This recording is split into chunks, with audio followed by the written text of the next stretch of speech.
The Apex Galactic Combat Academy existed for one simple reason: to polish perfection until it gleamed with the sort of lethal efficiency that made lesser species weep into their morning nutrition paste. At least, that's what the brochures claimed in 17 different languages. Though curiously, none of those languages happened to be any of the primitive dialects spoken by humans. Perched on the crystalline moon of Valdris Prime, the Academy's towers stretched toward the stars like gleaming accusations against mediocrity. Here, the galaxy's finest warriors came to transform from merely deadly to absolutely insufferable about it. The curriculum was rigorous, the standards impossibly high, and the acceptance rate lower than the atmospheric pressure on a neutron star, which made it all the more baffling that they'd somehow managed to let a human slip through the cracks. Commander Helix of the Zephyrian Collective stood at the observation deck, his 4 eyes independently tracking the morning formations below. Each eye could process combat data at frequencies that would liquefy a human brain, which he considered a perfectly reasonable evolutionary advantage rather than showing off. His species had been perfecting the art of war for 3 millennia before humans had figured out that hitting things with bigger sticks was an improvement over smaller ones. Pathetic, he muttered, watching a squad of Corvallian cadets execute a flawless pincer movement that had taken their ancestors exactly 4 generations to perfect. At this rate, they'll only achieve tactical mastery by next cycle. His aide, a nervous Trilaxian whose species had evolved anxiety into an art form, consulted his datapad with the sort of reverent terror usually reserved for holy texts. "Commander, the human is in formation 7-7 Alpha." Helix's primary eyes swiveled downward while his secondary pair continued monitoring the advanced maneuvers. There she was, 3rd row from the back, as unremarkable as a grain of space dust in a nebula. While her fellow cadets moved with the fluid precision of apex predators, she shuffled along like someone's slightly confused cousin who'd wandered into the wrong building and was too polite to ask for direction. The human species had been admitted to the Academy under what could generously be called diplomatic pressure, though bureaucratic accident was probably more accurate. Some administrator in the Galactic Integration Office had apparently confused emerging civilization with emergency intervention, and filed the appropriate paperwork before anyone with functioning brain cells could intervene. By the time the error was discovered, interspecies relations had grown too delicate to simply reject the application outright. So here they were, stuck with a representative of a species that had only recently figured out faster-than-light travel and still thought that negotiations sometimes involved whoever could shout the loudest. The Academy had graciously agreed to provide the human with what they called a culturally appropriate learning experience, which translated roughly to, "We'll let her participate in the easy exercises and pretend she's contributing." "Has she shown any improvement in her combat assessment?" Helix asked, though he suspected he already knew the answer. The aide's tentacles twitched nervously as he scrolled through the data. "Her scores remain consistently adequate, sir. Not failing, but certainly not approaching the standards we'd expect from an apex fighter." Adequate. The word hung in the air like a bad smell at a diplomatic dinner.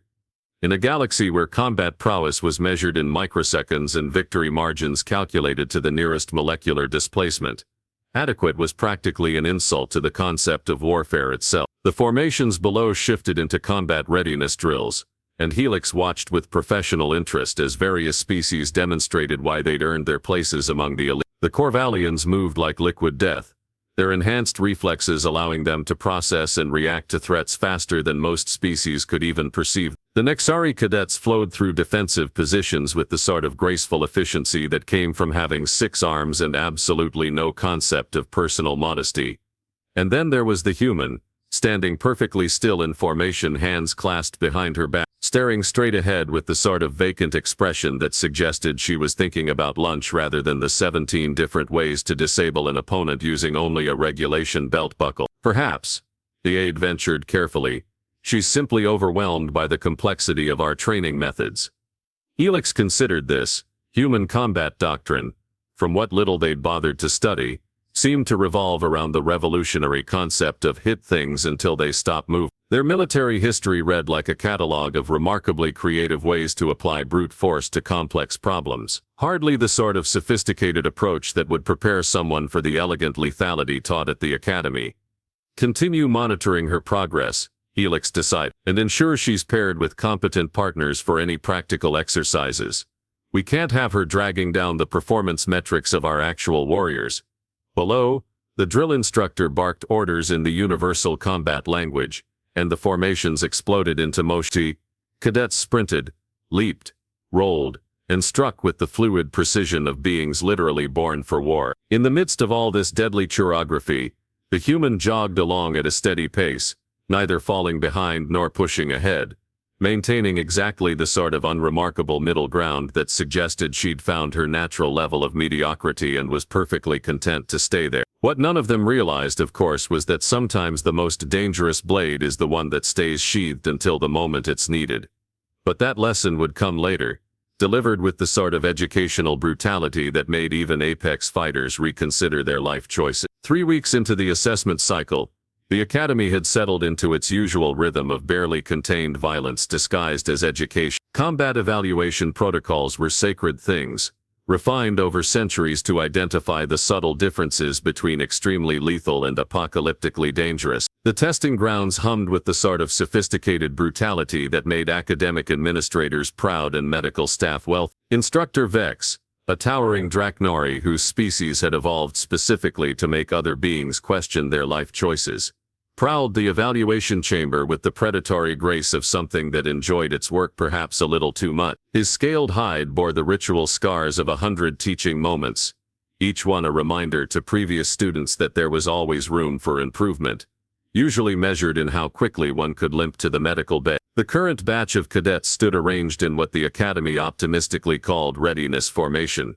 though barely controlled panic might have been more accurate. Today's exercise involved something the curriculum designers had labeled advanced tactical response under duress, which translated roughly to "we're going to throw increasingly horrible things at you until something breaks." "Today," Vex announced, his voice carrying the sort of cheerful menace that suggested he genuinely enjoyed his profession, "we discover which of you possesses the reactive capabilities worthy of an apex fighter, and which of you would be better suited to careers in agricultural management." The Corvellian cadets straightened with the sort of eager anticipation that came from 3 millennia of selective breeding for combat excellence. Their enhanced nervous systems allowed them to process threat assessment algorithms at speeds that made quantum computers look sluggish. Beside them, a cluster of Nixari warriors flexed their 6 arms in synchronized patterns, each limb capable of independent tactical analysis, while coordinating with the others in ways that would make a symphony conductor weep with envy. And there, maintaining her customary position in the unremarkable middle of the formation, stood the human. She'd managed to acquire regulation gear that fit her adequately, though the armor's adaptive systems seemed perpetually confused by her species' biological parameters. Her expression remained as placidly neutral as someone waiting for public transportation, which was either impressive emotional control or a complete failure to grasp the severity of the situation. "Combat assessment will proceed in paired scenarios," Vex continued, consulting his datapad with the sort of theatrical flourish that suggested he'd practiced this speech in the mirror. "Partners have been assigned based on complementary skill assessments and projected learning outcome," which was Academy speak for "we've paired the competent ones with other competent ones, and we'll figure out what to do with the human later." Cadet On, a Corvellian whose reflexes had tested at the 97th percentile, found himself paired with Cadet Brix, a Nixari whose tactical processing scores suggested a promising career in strategic command. They nodded at each other with the sort of professional respect reserved for beings who could accidentally kill most life forms by sneezing too enthusiastically. The first scenarios unfolded with the brutal elegance that Academy brochures promised to concerned parents across the galaxy. Holographic opponents materialized from quantum projectors, each one programmed with the combat patterns of known hostile species. The air filled with the distinctive sounds of controlled violence, the hiss of energy weapons, the satisfying crack of reinforced armor meeting precisely applied force, and the occasional muttered curse in languages that didn't have words for mercy. Cadet pairs moved through the scenarios like deadly poetry, their enhanced abilities allowing them to process, react and eliminate threats, with the sort of efficiency that made military contractors check their stock portfolios. Reaction times measured in milliseconds. Threat assessment completed before lesser species could even register danger. Victory achieved through the application of overwhelming competence applied with surgical precision. The human watched these displays with the sort of detached interest someone might show while observing an intricate piece of machinery. No visible excitement, no apparent anxiety, just the calm attention of someone taking mental notes on a moderately interesting lecture. Fascinating technique, she murmured to no one in particular, as a Corvellian cadet executed a 17-move combination that left 3 holographic opponents scattered across the training floor in pieces, smaller than regulation required. Instructor Vex's attention drifted to the human with the sort of irritated curiosity reserved for minor administrative problems. Her preliminary assessments had been thoroughly unremarkable: average reaction times, adequate tactical awareness, physical capabilities that fell well within the normal parameters for her species. Nothing that suggested she'd be anything other than a diplomatic obligation they'd have to carefully shepherd through the program without letting her hurt herself or embarrass anyone important. The testing continued, each scenario designed to push Apex fighters to their limits and beyond. Combat algorithms grew more complex, threat patterns more unpredictable, victory conditions more demanding. The Academy's reputation rested on producing warriors who could handle anything the galaxy might throw at them, preferably while looking effortlessly competent in the process. As the afternoon progressed, something began to shift in the chamber's atmosphere. The successful cadets completed their scenarios with expected excellence, but several had begun stealing glances at the human between exercise. Not the dismissive looks they'd been giving her for weeks, but something else. Something that might have been unease if Apex fighters were capable of admitting to such primitive emotion. There was something unsettling about the way she stood there, perfectly still, perfectly calm, watching their displays of superior combat evolution with the sort of quiet attention that suggested she was cataloging rather than admiring. Her eyes tracked movement patterns, noted tactical decisions, observed recovery times and defensive transitions with the methodical patience of someone building a very detailed mental file. Next pairing, Vex announced, and consulted his datapad with growing resignation. Cadet designation Human Dero 1. You'll be working with Cadet Gex. The Trilaxian cadet's anxiety levels spiked to readings that registered on the chamber's atmospheric sensors. Being paired with the human felt less like an educational opportunity and more like being assigned to babysit a diplomatic incident waiting to happen. But as they moved toward the combat zone, something flickered across the human's expression. Just for a moment, like a shadow passing over still water, something that might have been anticipation, if anyone had been paying close enough attention to notice. The evaluation protocols were about to discover that some assessments worked both ways. The combat zone materialized around them with the sort of attention to detail that suggested someone in the Academy's design department had serious issues with authority figures. Twisted metal corridors stretched into synthetic darkness, punctuated by flickering emergency lighting that cast shadows in all the wrong places. The air recyclers hummed with a mechanical wheeze that implied imminent catastrophic failure, while distant klaxons wailed with the enthusiasm of beings who genuinely enjoyed announcing impending doom. Cadet Gex's tentacles twitched in patterns that registered somewhere between moderate anxiety and existential crisis on the Trilaxian emotional spectrum. His species had evolved nervousness into a survival mechanism, which served them well in a galaxy where everything larger than a houseplant was usually trying to eat them.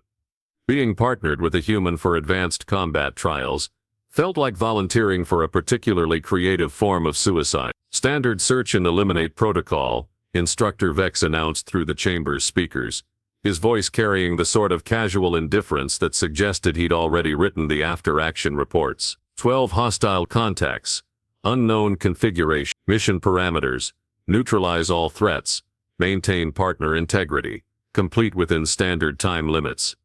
The human stood perfectly still for a moment, head tilted slightly as if listening to something only she could hear. Around them, the holographic environment settled into ominous readiness, quantum projectors humming with barely contained violence.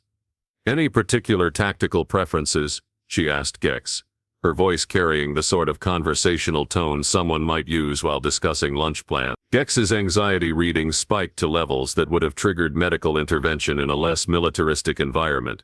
My species typically employs evasive maneuvers while providing ranged support, he managed, which was Trilaxian for I hide behind things and shoot at problems until they go away. Sounds reasonable, the human replied, and something in her tone made Gex's combat instincts such as they were, begin screaming warnings in frequencies his conscious mind couldn't quite process.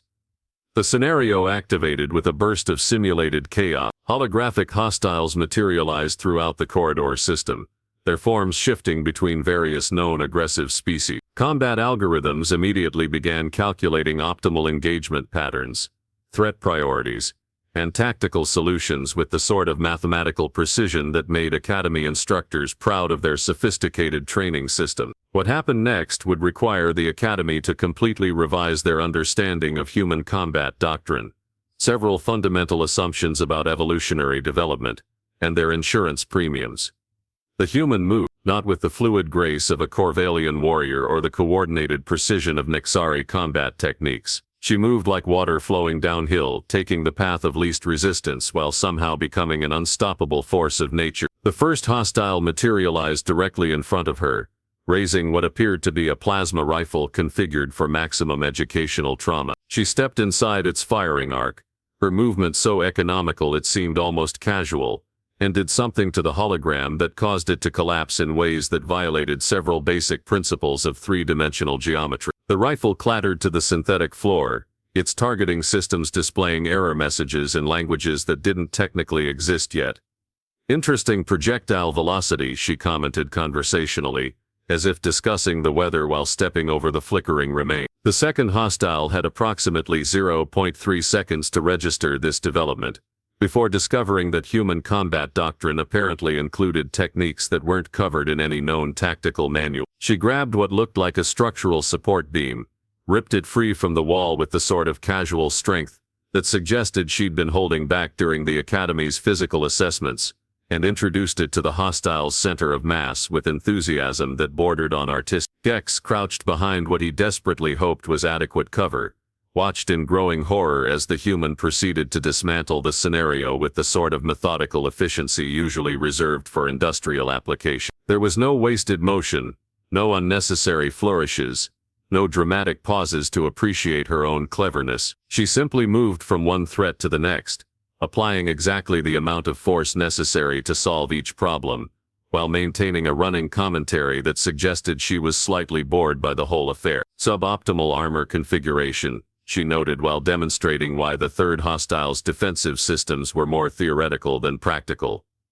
"Interesting tactical algorithm though. Whoever programmed this really understands suppression technique." The fourth through eighth hostiles discovered that human beings had apparently spent their evolutionary development period perfecting the art of turning ordinary objects into impromptu weapons. A section of ventilation ducting became a precision instrument for delivering attitude adjustment. Emergency lighting fixtures transformed into remarkably effective projectiles. Even the synthetic floor plating seemed to cooperate with her efforts, providing leverage points and impact surfaces with the sort of helpful enthusiasm that suggested the Academy's training environments had never encountered anything quite like human practicality. By the time she reached the ninth hostile, something had begun to dawn on the observers in the control room. This wasn't a diplomatic accident stumbling through advanced combat training. This was a predator that had been politely pretending to be prey while cataloging every weakness, every tactical assumption, every carefully refined technique that the galaxy's apex fighters had spent millennia perfecting. The last three hostiles tried to coordinate their assault with the sort of sophisticated tactical cooperation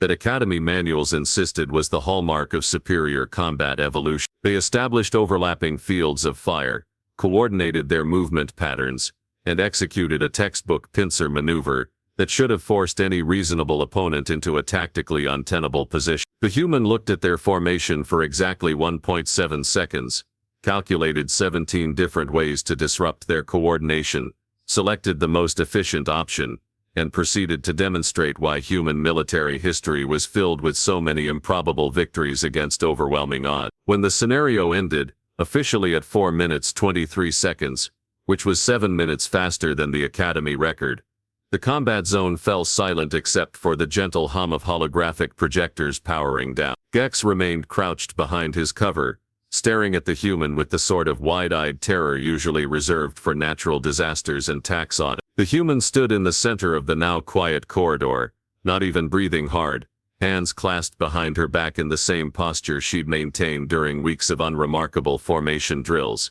That was educational, she said pleasantly. Should we run through it again, or do you think the assessment data is sufficient? In the control room, Instructor Vex stared at the performance metrics displayed on his screens with the sort of expression typically seen on beings who'd just discovered that everything they thought they knew about the universe was catastrophically wrong. The galaxy's most dangerous species had been hiding in plain sight, politely enduring remedial training while waiting for someone to ask what they were actually capable of. The Academy's administrative offices had seen their share of crises over the century: budget shortfalls, diplomatic incidents, the occasional student who'd accidentally weaponized their final thesis project. All manageable problems that could be solved with the proper application of bureaucracy and selective memory modification. But this particular morning, as Commander Helix stared at the combat assessment data scrolling across his screens, he experienced the unique sensation of watching his entire understanding of galactic military doctrine collapse into a singularity of professional embarrassment. The numbers didn't lie, though they certainly seemed to be enjoying themselves at his expense. Scenario completion time, 4 minutes, 23 seconds.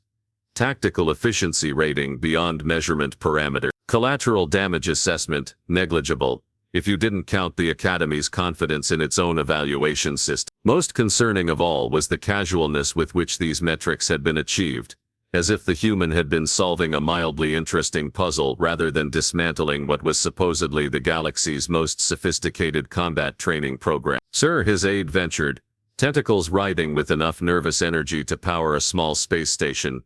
The other cadets are requesting clarification.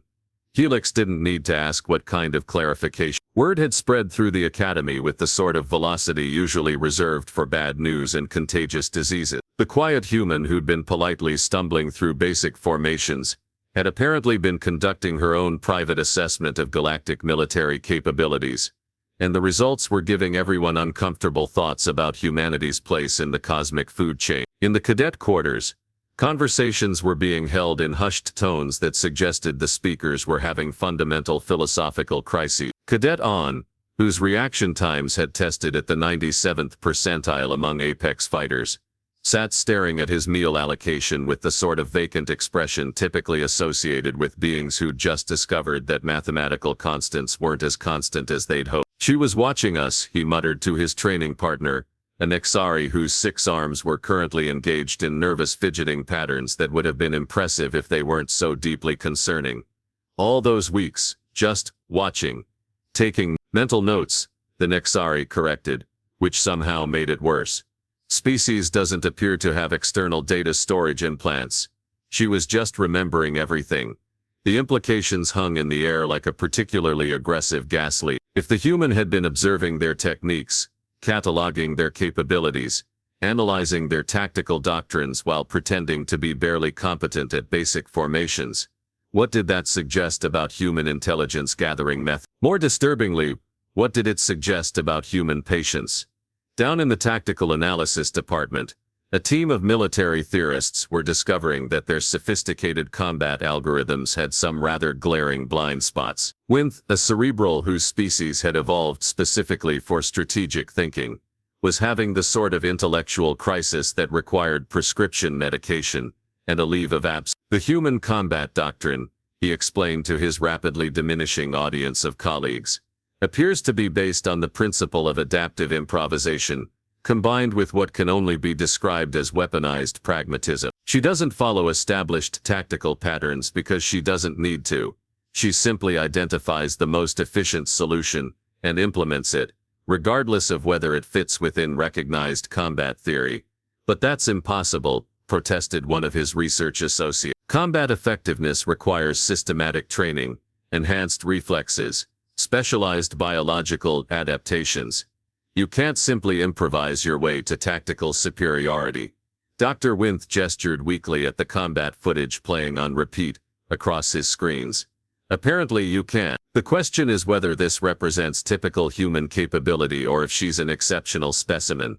That question was keeping Commander Helix awake during his regulation rest period. If this particular human was representative of her species' baseline combat potential, then the Academy had been fundamentally misunderstanding humanity's classification within the galactic hierarchy. They weren't a developing species that needed careful guidance to reach basic competence. They were apex predators who'd been politely tolerating what they probably considered remedial training.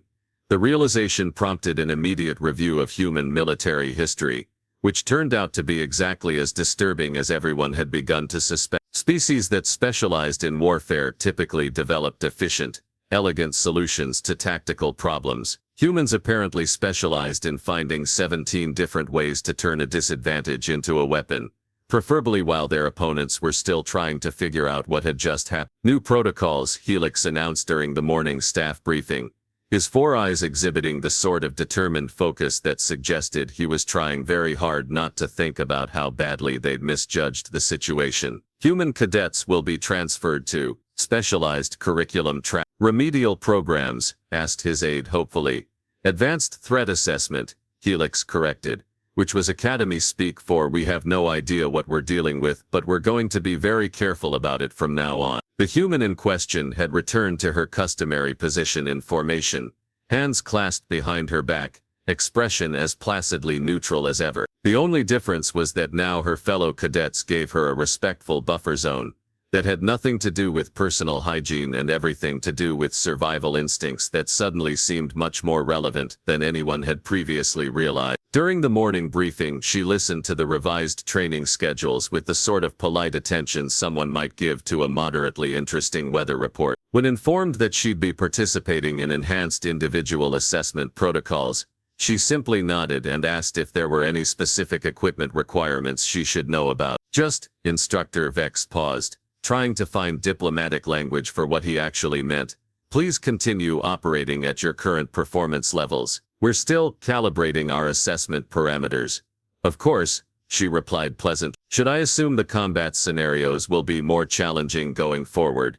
The question hung in the air while every instructor in the briefing room tried to process the implications. More challenge, as if the Academy's most sophisticated training programs had been some sort of warm-up exercise. We'll see what we can arrange, Vex managed, though privately he was already composing requests for hazard pay increases and reinforced training facility. Later, as the Academy settled into its new routine of carefully managed terror disguised as education, Commander Helix found himself reflecting on the curious nature of galactic hierarchies. For centuries, they'd operated under the assumption that apex fighters were easily identifiable, enhanced reflexes, specialized biological adaptations, sophisticated tactical training, and most importantly the sort of aggressive confidence that announced their capabilities to anyone paying attention. Humans, it seemed, had taken a different approach. They'd developed the most dangerous trait of all, the ability to appear harmless while cataloging everyone else's weaknesses,